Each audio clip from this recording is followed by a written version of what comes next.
बिस्मिल्लाहिर्रहमानिर्रहीम। इससे पहले हमने लेनिन के बारे में पढ़ा था, उनकी जो इम्पीरियलिज्म की थ्योरी थी। आज हम देख रहे हैं जो बेल्शेविक रिवॉल्यूशन आया था, यानी रशियन रिवॉल्यूशन और यूएसएसआर, उसमें 1917 से लेकर 1945 तक ये रशियन रिवॉल्यूशन किस तरह आया था, और उसमें जो हम सोशलिज्म, एम्पीरियलिज्म और यानी एम्पेरियलिज्म, जिसे हम एक हाईएस्ट स्टेज ऑफ कैपिटलिज्म कहते हैं, तो ये सारे जितने भी कॉन्सेप्ट हैं ये हमें समझ आ जाएंगे इस लेक्चर के बाद इंशाल्लाह।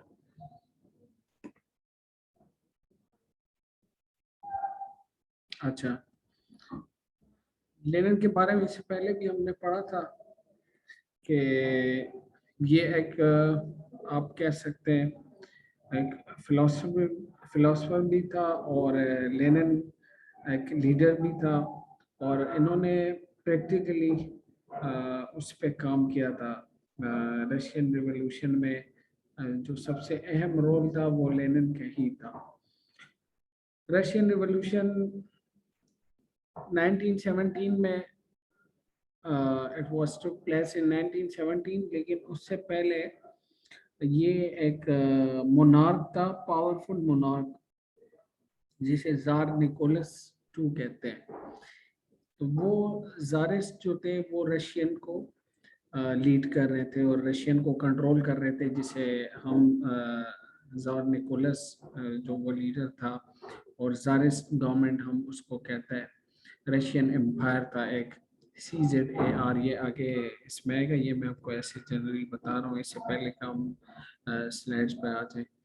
तो जारिस गवर्नमेंट उस टाइम था 1917 में, और जार जो था वो उसको लीड कर रहा था।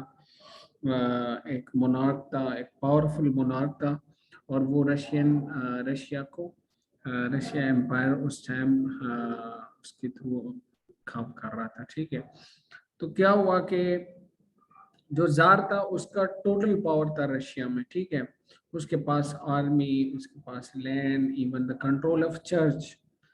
चर्च तक जो था ना, वो जार ने सब चीज़ों को कंट्रोल किया था। CZAR, जार, ये जारिस्ट एम्पायर या रशियन एम्पायर भी इसको आप कह सकते हैं। ठीक है, तो उस टाइम क्या हुआ कि जैसे कि आपको मालूम है वर्ल्ड वॉर चल रहा था, फर्स्ट वर्ल्ड वॉर 1917 में भी चल रहा था। तो उससे ये हुआ कि सीरीज ऑफ क्रैशेस का सामना हुआ रशियन एम्पायर को, जारिस्ट एम्पायर को। वो इस तरह के वर्ल्ड वॉर चल रहा था, और उस वॉर में रशिया जो था वो भी इन्वॉल्व था, और वो उन्होंने बहुत सारे क्राइसिस फेस किए। तो उस क्राइसिस की वजह से जो जारिस्ट गवर्नमेंट थी ना उस टाइम, मोनार्क जो था, उसकी गवर्नमेंट एक बहुत वीक गवर्नमेंट बन गई, और लोग जो है वो ब्रेड और पीस को तरस रहे थे कि उनको ना खाना मिल रहा था और ना उनके लिए पीस था, अमन था। तो ये टाइम था लेनिन के लिए एक रिवॉल्यूशन का। लेनिन ने फर्स्ट वर्ल्ड वॉर से फायदा उठाया, और वो यही चाह रहा था कि ये फर्स्ट वर्ल्ड वॉर में हम रशिया जो है ना, ये जितना भी वीक हो सके तो हो जाए, ताकि मुझे मौका मिले और मैं इसको for the revolution I use it's a tool. तो वो इन्होंने एक अपॉर्चुनिटी समझा, और उस अपॉर्चुनिटी को अवेल करके उन्होंने रशियन रिवॉल्यूशन का आगाज किया। Because of the Tsar's weaknesses, because of the Russian crisis, the Lenin got this opportunity and the Russian Revolution started.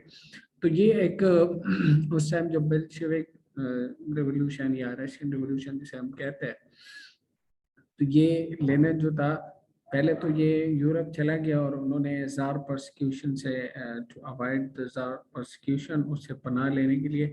लेकिन जब उसको पता चला कि अब उसकी गवर्नमेंट वीक पड़ गई है, तो फिर वो 1917 में दोबारा रशिया को आया on a special train provided by the German government in 1917। तो वो दोबारा आया लेनिन उस टाइम, और उसमें इन्होंने अप्रैल थीसिस प्रेजेंट किया, वो ये था कि all power to the Soviet, peace, land and bread, ये उनका स्लोगन था लेनिन का उस टाइम। और इस स्लोगन के नतीजे में रशियन रिवॉल्यूशन का आगाज हो गया। ये मैंने आपको जनरली एक बैकग्राउंड इंट्रोडक्शन दिया कि Russian revolution, before the Russian Revolution took place in 1917, Russia was ruled by a powerful monarch. There was called, Tsar Nicholas II, and the Tsar was they had total power in Russia. He commanded the army, he owned much of land, and even the control of church. And between 1904 and 1917, उस time Russia को क्या हुआ कि दे faced series of crisis, और उस crisis के नतीजे में these events showed the Tsar's weaknesses, और वो एक वीक गवर्नमेंट बन गई। और उस वीक गवर्नमेंट की वजह से Lenin got the opportunity to declare the Russian Revolution with his slogan peace, land and bread. अच्छा, फिर क्या हुआ कि अक्टूबर 1917 में the provisional government had lost support because of the failure of the war decision. Increased the Bolshevik obtained support after Lenin-April thesis, and the October 17 Bolshevik Red Guard by Lenin Trotsky overthrew the government. उन्होंने एक force बनाया था red guard, और उस force के through इन्होंने क्या किया कि एक तो ये हुआ कि जो गवर्नमेंट थी उसकी support because of the war in failure in the war वो ख़त्म हो गई, और उस गवर्नमेंट को ओवरथ्रो किया इन्होंने जो बेल्शेविक गार्ड थे, रेड गार्ड थे, इन्होंने उस गवर्नमेंट को ओवरथ्रो किया। इसके क्या नाम है, बेल्शेविक रेड गार्ड ने, ठीक है। और इसको देखे provisional government has been overthrown, the cause for which the people have fought for has been saved, the immediate proposal of a democratic peace and the end of the land owner rights, bigger control over the production, the creation of the Soviet government, long live the revolution of the workers, soldiers and peasants। ये इन्होंने एक proclamation उस time दिया नवंबर 1917 में, और वो proclamation यही था कि प्रोविजनल गवर्नमेंट को ओवरथ्रो किया गया, और the cause for this reason क्या था कि डेमोक्रेटिक पीस के लिए, the end of the land owner rights, और जो लैंड ओनर्स थे उनसे ज़मीनें और वो चीज़ें वो ली गई, और वर्कर्स जो थे उनको प्रोडक्शन पे कंट्रोल दिया गया, यानी प्रोलेटेरिएट जो थे उन्होंने प्रोडक्शन पे, मींस ऑफ प्रोडक्शन को उन्होंने कंट्रोल किया, और एक सोवियत गवर्नमेंट की एक क्रिएशन हो गई, ठीक है। तो फिर इन्होंने कहा कि long live revolution of worker, soldiers and peasants, ठीक है। ये इन्होंने एक प्रोक्लेमेशन दिया, और इससे ये अंदाज़ा हो गया कि इन्होंने रशियन रिवोल्यूशन की या रशियन गवर्नमेंट की या सोवियत गवर्नमेंट की एक बुनियाद रखी। ये देखिए, ये bread in land and peace, ये लेनिन गवर्नमेंट की एक उस टाइम एक स्लोगन थी, ठीक है। जो फैक्ट्रीज थे उस टाइम वो इन्होंने obtain किए into the hand of workers, वो आ गए। इस तरह चर्च की ज़मीनें वो भी उनके हाथ लगी। इस तरह आपकी जो पीस का ये था कि Russia lost land 34% of its population, 26% of coal mine, ये सारी चीज़ें जो है ये इनको पीस में जो रशियन गवर्नमेंट थी उसको मिल गई। और इस तरह फिर उन्होंने इलेक्शन किया, फ्री इलेक्शन इन 1917 में, और बोल्शेविक जो पार्टी थी उस टाइम उसको सपोर्ट किया वर्कर्स ने, लेकिन मेजॉरिटी तो हासिल नहीं कर सकी, लेकिन फिर भी जो सोशलिस्ट रिवोल्यूशनरीज थे वो the biggest party in the assembly, or Lenin started the Red Guard to close down the assembly and instituted the government of the Congress of South, mainly formed by the Bolshevik dictatorship led by the Lenin। फिर Lenin ने क्या किया कि एक socialist revolution यानी red guard के through उन्होंने assembly को क्लोज डाउन किया और उन्होंने एक डिक्टेटरशिप के थ्रू लेनिन ने इस गवर्नमेंट को कंट्रोल किया क्योंकि उनकी मेजॉरिटी वो असेंबली उसमें नहीं थी, तो उसने उसको ख़त्म किया और डिक्टेटरशिप के थ्रू लेनिन जो है वो उसमें आ गए। ठीक है, सिविल वॉर वहाँ पे शुरू हो गया। Government in the hand of Congress of Soviet mainly Bolshevik, civil war the white a coalition of the opposite of revolution और रेड आर्मी, इनके बीच में एक रशियन सिविल वॉर शुरू हो गया क्योंकि एक वाइट आर्मी थी और एक रेड आर्मी थी। और 1921 में जो बोल्शेविक हैड कंट्रोल रशिया, 1921 में फिर उन्होंने रशिया को कंट्रोल किया। They won the war because of some reason. वो क्या था कि they forced peasants to hand over food to the army in factories and supplies. Army को उन्होंने फूड सप्लाई किया। इस तरह सेक्रेट पुलिस के थ्रू उन्होंने एक टेरर डेवलप किया to control over the population. इस तरह प्रोपेगेंडा जो था उन्होंने कन्विंस किया लोगों को that the white victory would mean a return of the Tsar, the landlord of the old regime. White army ने ये कहा कि वो कह रहे थे कि देखिए ये जार रिजीम हम वापस ले आएंगे। They were united while the white were a coalition with different aims. Tsar and his family were executed. फिर civil war, economy, war communism, harsh economic measures adopted by the Bolshevik during the civil war.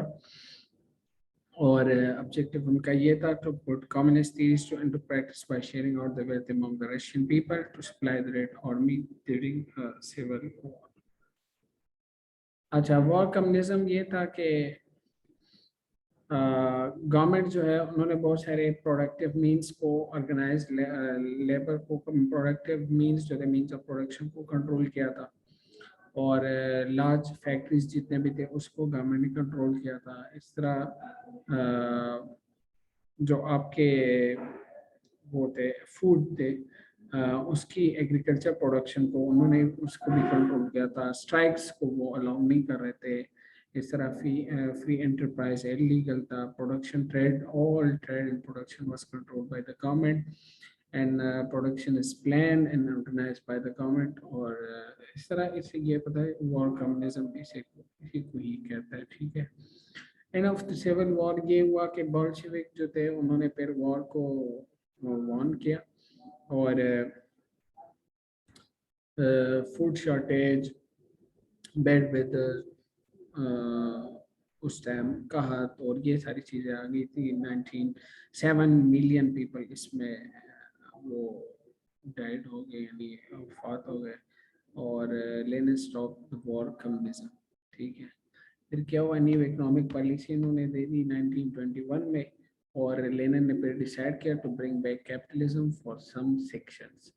तो इसलिए कि वो ये समझता था कि कुछ चीज़ें जो हैं वो कैपिटलिज्म के बगैर नहीं चल सकती। न्यू इकोनॉमिक पॉलिसी उन्होंने दे दी और वो ये था कि पीजेंट्स और allowed to sell surplus grain for the profits but paying tax on what they produce. थोड़ी सी उन्होंने फ्री इकोनॉमी की इजाज़त दी लेकिन वो उन्होंने टैक्स उस पर रखा कि आपने टैक्स पे देना है। स्मॉल फैक्ट्रीज प्राइवेट ओनरशिप में दे दी गई, ये न्यू इकोनॉमिक पॉलिसी में थी। और मोस्ट इम्पॉर्टेंट इंडस्ट्रीज जो है वो still control by the state, production जो है वो इंक्रीज हो गई। अच्छा, Russia of the NEP, new economic policy will become the socialist Russia. उन्होंने कहा कि न्यू इकोनॉमिक पॉलिसी में इन्होंने थोड़ा सा इसको ना सॉफ्ट एक कॉर्नर रखा इन्होंने कि खैर आप जो स्मॉल फैक्ट्रीज है वो प्राइवेट ओनरशिप में हम दे सकते हैं। इस तरह इंडस्ट्रीज को मोस्ट ऑफ द इंडस्ट्रीज तो स्टेट ने ही कंट्रोल रखी थी लेकिन स्मॉल फैक्ट्रीज को उन्होंने इजाज़त दी। इस तरह लोगों को इजाज़त दी कि आप चीज़ों को सेल और वो कर सकते हैं लेकिन टैक्स आपने उसकी प्रॉफिट पे टैक्स होगा गवर्नमेंट का। तो some section of capitalism were brought back by the Lenin in 1921. War communism में ये चीज़ें थी कि जिस तरह से पहले हमने पढ़ा कि उसमें हर एक चीज़ को कंट्रोल किया था और बिल्कुल यानी सारे लोग जो थे उनको एक जैसे मिल रही थी चीज़ें। अगर उसमें हार्ड वर्किंग पीरियड और लेजी पीरियड, उसमें ये था कि अगर कोई सही काम कर रहा है तो उसको ये चीज़ें मिल रही थी, गवर्नमेंट एक और सरप्लस गवर्नमेंट को मिल रही थी। और न्यू इकोनॉमिक पॉलिसीज़ में गवर्नमेंट ने जो है कुछ चीज़ें प्राइवेट ओनरशिप में और स्मॉल फैक्ट्रीज का जो वो कॉन्सेप्ट है कि वो लोगों को थोड़ी सी फ्रीडम दें।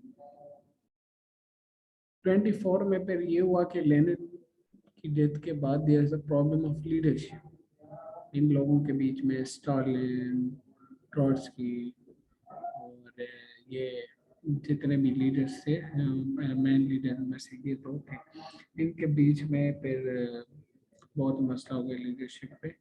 ये वॉज लियोन ट्रॉट्स्की जो था वो एक ब्रिलियंट स्पीकर था और एक बेस्ट थिंकर भी था कम्युनिस्ट का, hero of the Bolshevik revolution जिसको कहते हैं, spread communism through the world. इन्होंने कम्युनिज्म को वो किया और सीनियर पार्टी मेंबर भी था। किस तरह उसने स्टालिन को अंडर एस्टिमेट किया था। सेकंड जो उनका general secretary of the Communist Party था स्टालिन, तो वो भी क्या कर रहा था कि put his supporter to important position. उन्होंने अपने सपोर्टर्स को इम्पोर्टेंट पोजीशन पे रखे थे और सोशलिज्म उसका भी एक यही ऑब्जेक्टिव था। लेकिन जाहिर सी बात है कि इनके बीच में फिर वो गेम चल रहा था किंगशिप का कि कौन बादशाह बनेगा और इस तरह। तो ये एक आप कह सकते हैं एक दोबारा एक सिविल वॉर उस तरह तो नहीं था जिस तरह वाइट आर्मी और रेड आर्मी का था, लेकिन इनके बीच में भी लीडरशिप का प्रॉब्लम चल रहा था। फिर स्टालिन आ गया। Stalin get rid of his opponents by treason, by killing them. उन्होंने सबको कत्ल किया और पावर जो है वो स्टालिन के हाथ में आ गई और पोजीशन उसमें अलाउड नहीं थे। Socialism in one country before spreading all over the world. इन्होंने सोशलिज्म को और भी स्ट्रेंथन किया। उसने कहा कि मैं पूरे जो वर्ल्ड है उसमें सोशलिज्म को एक्सपेंड करूंगा। ठीक है। 1936 में फिर इन्होंने कॉन्स्टिट्यूशन बनाई यूएसएसआर की। फेडरेशन ऑफ 11 रिपब्लिक थे उसमें। Union has the power to declare war, plan the economy and control the army. ये उनके यूनियन के साथ ये पावर थे, डिक्लेरेशन ऑफ वॉर, इकोनॉमी को प्लान करना, आर्मी को कंट्रोल करना। और इस तरह रिपब्लिक जो था उसके साथ ऑटोनॉमी थी एडमिनिस्ट्रेशन में और कल्चर में। और यूनियन को कंट्रोल किया था कम्युनिस्ट पार्टी ने और सोवियत ने elected every 4 years bye universal suffrage were counted proposed by the party. Union को इन्होंने इस तरह कंट्रोल किया था कम्युनिस्ट पार्टी ने और सोवियत ने कि every 4 years bye universal suffrage वो कैंडिडेट जो है वो सिलेक्ट हो रहे थे और ये इन्होंने एक कॉन्स्टिट्यूशन 36 में बनाया। ठीक है।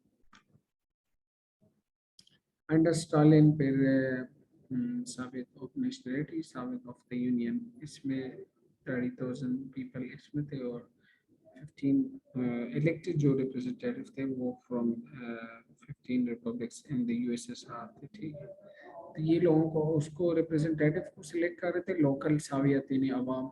फिर वो रिप्रेजेंटेटिव जो थे वो इन्होंने दो वो बनाए थे, सावित ऑफ द नेशनलिटीज एंड सावित ऑफ द यूनियन। ठीक है। For people and for republics, यानी जितने रिपब्लिक्स थे उससे उन्होंने रिप्रेजेंटेटिव लिए थे, यानी 15 रिपब्लिक्स से। पहले 11 थे फिर रिपब्लिक्स इसमें ज़्यादा हो।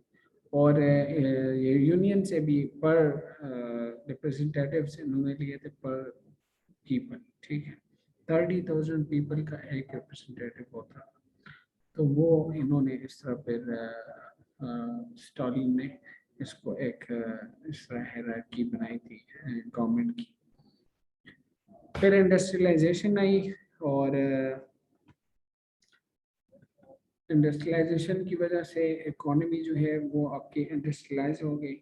जब इंडस्ट्रियलाइज हो गई तो गवर्नमेंट ने भी इस्टेब्लिश किया टारगेट्स को, यानी propaganda, fines, punishment if they were not achieved, unemployment was non existence, women into industry, force the work for political opponents, और education was free and compulsory and housing was provided by the state. इन्होंने अपने आप को adopt किया उस तरह industrialisation में, housing scheme, education free, और इस तरह पॉलिटिकल अपोनेंट्स के साथ फोर्स वर्क, उनसे फोर्स वर्क लेना, यानी रोड्स बनाना, कैनाल्स वगैरह, ये अपने अपोनेंट से ये काम करवाते थे। और इस तरह वुमेन को इंडस्ट्री में इन्होंने यूज़ किया, यूटिलाइज किया। ये इंडस्ट्रियलाइजेशन प्रोपेगेंडा था, इंटरनेशनल वुमेन डे वर्क, और down the kitchen slab free you go for a new life. ये इन्होंने इंडस्ट्रियलाइजेशन के लिए प्रोपेगेंडा किया कि आप किचन को छोड़ दो और जाके न्यू लाइफ शुरू करें। इन्होंने इंडस्ट्री में वुमेन को यूटिलाइज किया।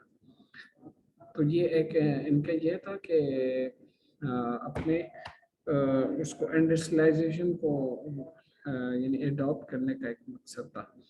जो पब्लिक जितने भी वर्क्स होते थे ना, वो अपने ओपोनेंट से बाय फोर्स करते थे, यानी जितने भी फोर्स लेबर, स्टालिन के जो ओपोनेंट्स थे उनसे ये सारे पब्लिक वर्क्स जो आपके अगर इलेक्ट्रिसिटी का और रोड्स बनाने हो या कैनाल वगैरह, जितने भी इस तरह के पब्लिक वर्क्स हो, ये अपने ओपोनेंट से बाय फोर्स करते थे। ठीक है, ये एक ओवरऑल आप कह सकते हैं कि यूएसएसआर ने किस तरह लेनिन ने किस तरह रिवोल्यूशन लाया था, और फिर उस रिवोल्यूशन के नतीजे में पहले तो सिविल वॉर का सामना हुआ, फिर उसमें वाइट और रेड आर्मी का, फिर बाद में 1921 में उन्होंने वो किया, और 1924 में उसकी डेथ के बाद स्टालिन ने इसको कंटिन्यू किया। 1936 में फिर रशियन रिवोल्यूशन आया, सॉरी कॉन्स्टिट्यूशन बनाया।